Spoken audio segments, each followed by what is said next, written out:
할렐루야. 자, 우리가 지난 시간에 이어서 누가복음 1장에 나타난 인물에 대해서 살펴보고 있는데요. 자, 오늘은 우리가 이 사가랴님에 대해서 함께 은혜를 나누려고 합니다.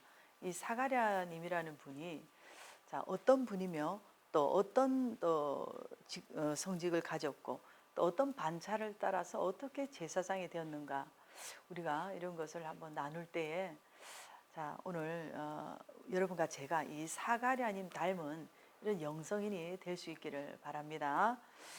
자, 첫째, 이 사가랴님이라고 하는 이 이름의 뜻이 무엇일까요? 사가랴라고 하는 이 이름의 뜻은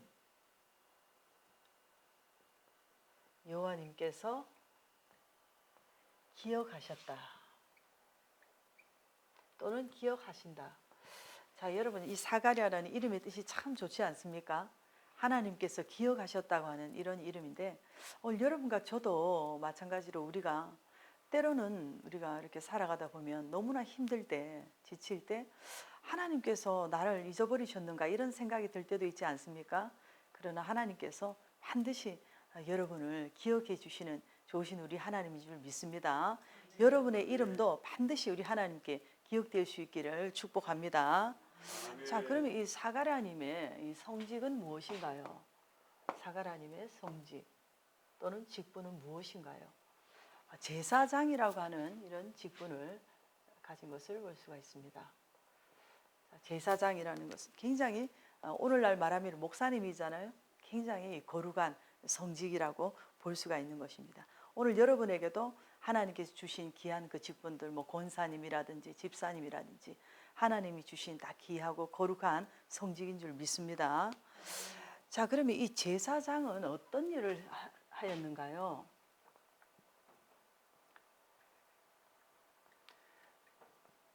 자, 당시에 이 시대는, 구약 시대는 이 성전 시대였기 때문에 이 제사장직이라는 것이 있었는데, 유대인 제사장들은 이렇게 첫째로 성전을 관리했습니다. 성전을 관리하고 또 두 번째로는 또 예배를 관장하면서, 또 세 번째로는 성경을 가르치는 이런 일을 하였는데요. 오늘날 뭐 우리 목사님들도 이렇잖아요. 목사님들이 다 성전을 이렇게 위해서 늘 애쓰시고 또 예배를 또 인도하시면서 말씀을 가르치고 하시지 않습니까? 당시에 구약 시대 때도 제사장들이 이런 역할을 하였다는 것입니다. 그러면 그 당시에 제사장들의 어떤 숫자와 배경이 어떠했을까요? 자, 네 번째로 제사장들의 어떤 숫자와 배경. 자, 여러분, BC 한 1000년경에 이 다윗 왕 시대 때는 이스라엘 전역에 있는 이 제사장들의 수가 약 2만 명 정도 있었어요. 그래서 이 제사장들의 수가 너무 많기 때문에 다윗 왕이 이렇게 지시를 내렸는데, 한 1000명씩 24그룹으로 이제 나누게 됩니다. 그리고 이 그룹은 24반열이라고 합니다. 24반열로 이렇게 나누게 되는데, 각 그룹이 이렇게 한 1000명씩 있는 것입니다. 그래서 이 그룹이 이제 1년에 한 번씩 이렇게 돌아가면서 1년에 두 번, 그리고 한 번 이렇게 성전에 들어갈 때마다 일주일씩 이렇게 성전의 직무를 수행하도록 이렇게 한 것을 볼 수가 있는데요. 자, 그래서 이 제사장들의 숫자는 당시 이제 다윗 왕 시대 때부터 이렇게 많이 있었는데 24반열로 나누었다는 거, 그런 것이 있고, 또 그러면 이 사가랴님은 이 많은 제사장들 중에서 이 사가랴님은 어느 반열에 속했을까요? 자, 오늘 본문에 보면 아비야 반열에 제사장 한 사람이 있었으니 이렇게 말씀을 하는데요. 자, 사가랴님 이 24그룹 중에서 여덟 번째 이 반열인 것을 볼 수 있는데요. 자, 역대상 24장 자, 1절에 보게 되면 자, 아론 자손의 계열들이 이러하니라. 아론의 자손들은 나답과 아비후와 엘르아살과 이다말이라 이렇게 되어 있는데요. 그리고 10절에 보면 7째는 학고스요, 8째는 아비야요 이렇게 되어 있는데, 자, 그래서 이 아비야님은 아론님의 아들인 엘르아살님의 아들로서 이 다윗 시대의 제사장이었습니다. 그래서 이 세례 요한의 아버지 이 사가랴님이 이 아비야 반열의 제사장이라고 이렇게 소개하고 있는 것을 볼 수 있는데요. 당시 이렇게 유대 사회에서는 아무나 이렇게 제사장이 될 수 없었고 아론님의 자손 레위 지파만 가능했기 때문에 이 사가랴님은 보면은 자손 대대로 혈통적으로 이렇게 제사장 가문인 것을 우리가 볼 수가 있습니다. 우리도 오늘날에도 보면은 뭐 할아버지도 목사님이고 뭐 아버지도 목사님이고 이렇게 3대 4대 쭉 이렇게 목사님이 그런 분들이 있잖아요. 그렇듯이 이 사가랴님은 혈통적으로 대대로 제사장 가문이라는 것이죠. 자, 그러면 이 사가랴님은 결혼을 하였나요? 자, 이 사가랴님이 제사장이기 때문에 레위기 그 21장 14절에 보게 되면은 이스라엘 백성 중에서 그 처녀와 이렇게 결혼을 하라는 말씀이 있습니다. 그런데 그렇다고 꼭 제사장 가문에 이렇게 여성과 결혼을 하지 않아도 되는데 이스라엘의 이 초대 대제사장인 아론님의 바로 직계 후손이고 또 예수님의 모친인 마리아님과 친척인 이 엘리사벳님과 결혼을 하면서 이렇게 제사장 가문과 제사장 가문끼리 결혼을 하게 되는 이런 복을 받았는데요. 그래서 이 사가랴님과 엘리사벳님은 이렇게 보면 굉장히 혈통적으로도 고귀한 이런 혈통이고 또 혈통에 못지않는 그 인품과 그 경건한 모습조차도 너무나도 훌륭한 어떤 인격과 그런 경건한 분들이기 때문에 사람들에게 이렇게 칭송을 많이 받은 것을 알 수가 있습니다. 자, 오늘날도 우리가 뭐 목사님이나 뭐 어떤 교육자님들이나 선교사님들이나 이렇게 보면 사가랴님이나 엘리사벳님 같이 좀 이렇게 경건하고 좀 복음적이고 좀 이렇게 가문도 좋고 뭐 대대로 좀 목사님 집안 좀 이런 분들과 이렇게 만나서 결혼을 하게 되고 이런 것이 굉장히 축복인 것입니다. 그만큼 이런 결혼이 굉장히 중요한데요. 자, 그런데 이렇게 역사적으로 쭉 이렇게 보게 되면 또 간혹 이렇게 아내가 굉장히 악처인데도 또 이렇게 남편이 열심히 기도하고 어떻게 해서 사역을 또 물론 잘하시는 분들도 있습니다. 그런데 또 아내가 굉장히 신앙적으로 이렇게 진선미적이고 그래서 그 남편을 위해서 기도하고 남편을 잘 세워가는 이런 분들도 이렇게 많이 볼 수가 있는 것입니다. 어쨌든 이 두 부부는 두 분 다 이렇게 경건하고 훌륭한 인품의 사람들로서 가문도 아주 좋은 분들끼리 만나서 어떻게 보면 주님의 일을 하는 데에 환상의 콤비라고 볼 수가 있는 것입니다. 그래서 여러분들도 이렇게 복음적인 이런 만남의 귀한 경건한 가정을 만나는 축복이 있기를 바랍니다. 그런데 이렇게 중세 때부터 이렇게 보면 수녀님들이나 또 신부님들이 결혼을 하지 않고 오직 주의 일에만 이렇게 종사를 하셨는데요. 물론 주를 위해서 결혼도 하지 않고 참 이렇게 사는 것은 굉장히 귀한 일입니다. 그런데 이렇게 성경에 보게 되면 여러분 마태복음 그 8장 14절에도 보면 베드로님이 그 장모님이 나오잖아요.